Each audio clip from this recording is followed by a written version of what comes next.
Zoya Leshcheva managed to outdo her whole family, and here's how.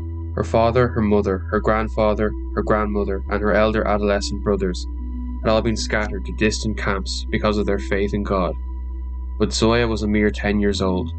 They took her to an orphanage in the Ivanova province, and there she declared she would never remove the cross from around her neck, the cross which her mother had hung there when she said farewell, and she tied the knot of the cord tighter so they would not be able to remove it when she slept.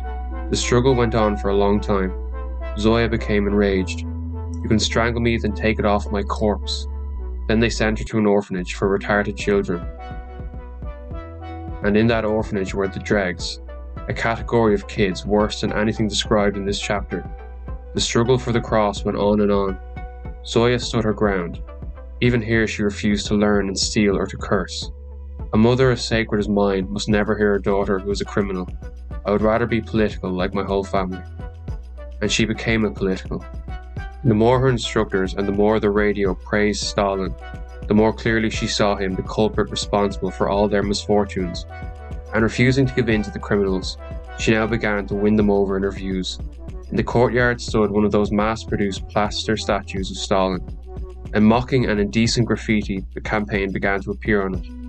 Kids love sport. The most important thing is to point them in the right direction. The administration kept repairing the statue, kept watch over it, and reported the situation to the MGB. And the graffiti kept on appearing, and the kids kept on laughing. Finally one morning they found the statue's head had been knocked off and turned upside down, and inside it were feces.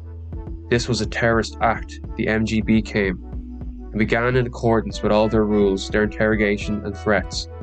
"Turn over the gang of terrorists to us, otherwise we're going to shoot the lot of you for terrorism."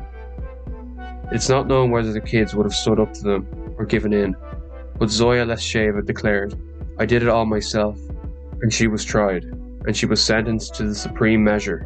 But because of the intolerable humanitarianism of the 1950s, on the restoration of capital punishment, the execution of a 14-year-old girl was forbidden, and therefore they gave her a tenor, 10 years in prison.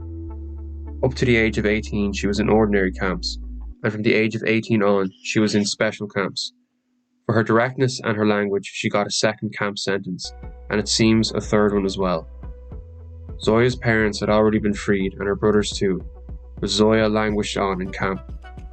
Long live our tolerance of religion, long live our children, the masters of communism, and let any country speak up that can say it has loved its children as we have ours.